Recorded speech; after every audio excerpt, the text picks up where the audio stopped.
Hello and welcome to Ukraine in Flames, a special project by Ukraine Crisis Media Center, Ukrainian Catholic University's Analytical Center, and NGO Euroatlantic Course.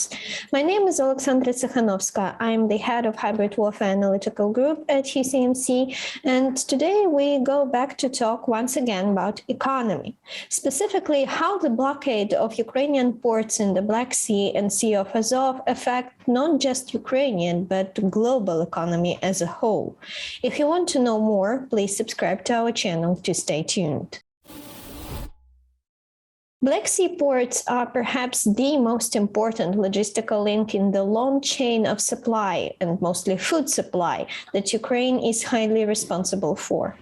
Our grain feeds 400 million people worldwide, but due to the Russian war of aggression that has damaged the sowing campaign and made export impossible, the world anxiously awaits a serious food crisis that will have a strong impact on Africa and the Middle East, first of all. And this crisis will put the most vulnerable groups at risk.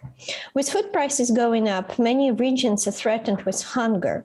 We turn to Ukrainian economist Oleh Pendzyn to walk us through the most important role of Ukrainian ports in the global economy. Добрий день. Власне, коли ми з вами говоримо про значення українського експорту аграрної продукції для світу, треба розуміти, що Україна на сьогоднішній момент годує 400 мільйонів людей на українських традиційних ринках, а це північ Африки, це Близький Схід, Південно-Східна Азія і Китай. Трошки ми відправляємо в Європу. Дивіться, Україна минулого року зібрала 72 мільйони тонн зернових, з олійними 106, чисто зернові 72 мільйони тонн. Для того, щоб повністю Україні прогодуватися, треба десь приблизно 18-19 мільйонів тонн. Український експортний потенціал – 53 мільйони тонн зерна. Основна маса нашого експорту йде через порти Чорного моря. Потенційна потужність західного кордону для його використання в якості експорту становить порядку 10, максимум 12% від того, що можуть перевалити порти. На сьогоднішній момент на припортових елеваторах біля портів Чорного моря знаходиться по різних оцінках від 4,5 до 6 мільйонів тонн зерна. В цілому по території України на припортових елеваторах, на елеваторах всередині країни знаходиться до 20 мільйонів тонн. Це те, що в зв'язку із блокуванням портів вивезено не було. Ситуація із непоступленням продовольства на наші традиційні ринки автоматично призводить до стрімкого зростання цін на цих ринках. І коли ми з вами подивимося біржові котування, то ми побачимо, що на сьогоднішній момент ціна на зернові на цих ринках зросла від 50 до 70%.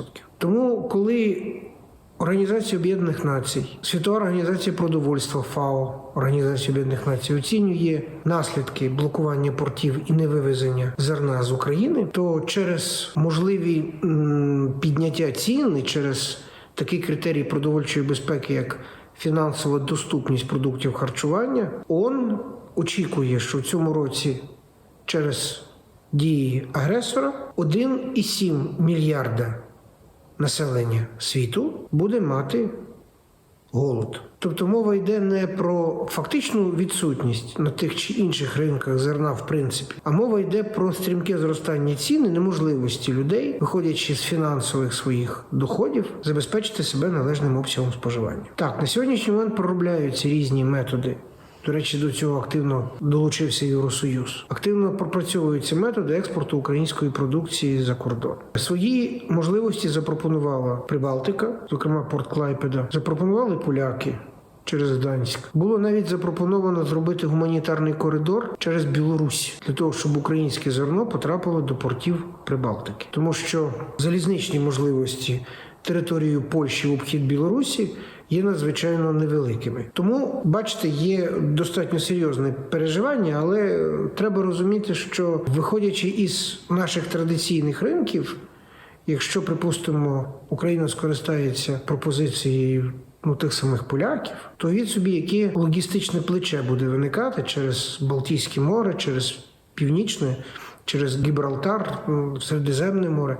Тобто, наскільки зросте вартість транспортування. Це раз. По-друге, ще раз повторюю, потужність залізничних можливостей вивозу зерна через західний кордон є невелика. Є пропозиції на сьогоднішній момент від Євросоюзу скористатися портами Констанца румунським і Варна болгарським для того, щоб, власне, забезпечити вивіз зерна. Але є також проблеми, чисто пов'язані з потужністю залізниці. Тому, на жаль, я думаю, що єдиний спосіб, в який сьогодні можна забезпечити належну кількість продовольства на наших традиційних ринках, це розблокування портів Чорного моря.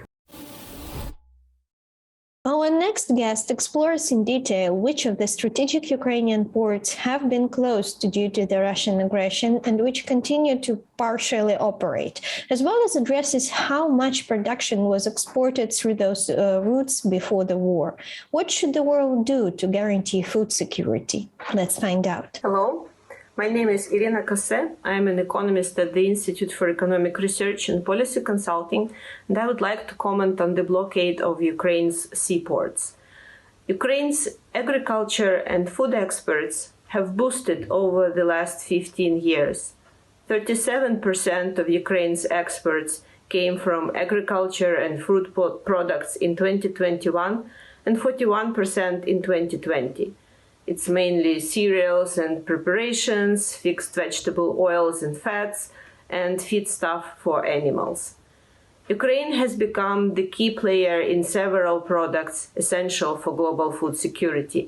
It is the number one exporter of sunflower seed oil, 40% of global exports, the number 4 exporter of barley and maize, and the number 5 exporter of wheat. The war caused significant disruptions in Ukraine's exports. It affected all 13 remaining Ukrainian ports.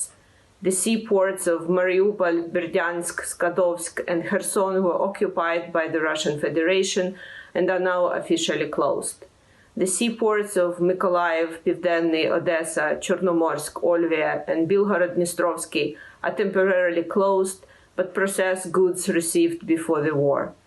The river ports of Ust-Dunaysk, Izmail, and Reni on Danube River are the only ports that are working.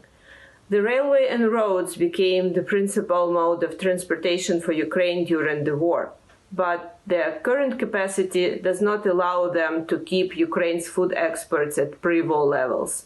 Out of 5 million tons exported monthly of food products, Ukraine can at best export now probably 1.5 million tons. This seriously impacts the global food security situation. We see the attempts now to substitute Ukraine's food exports by exports from other countries. This will take significant time. In the meanwhile, food prices are starting to grow, and the situation will worsen with coming months. Bread and noodle prices are already being pushed up as war cripples Ukraine's wheat exports. The burden of high food prices continues to mount on consumers and governments around the world. Surging costs will hit African economies the hardest. All this could be resolved if Ukraine continues to export at pre-war levels. The international community should pressure Russia to raise the blockade of Ukrainian ports. It also should continue to supply arms to Ukraine and help it win the war. Only that will guarantee that the issues with global food safety will be resolved. You've been watching this short but important episode of the special project by Ukraine Crisis Media Center, Ukrainian Catholic University's Analytical Center, and NGO Euroatlantic Course, Ukraine in Flames. If you find our work useful, please like and share this video, and don't forget to subscribe to our channel. In the description to this episode, you can find information on how you personally can help Ukraine in the face of Russian aggression. And remember that everything is going to be Ukraine.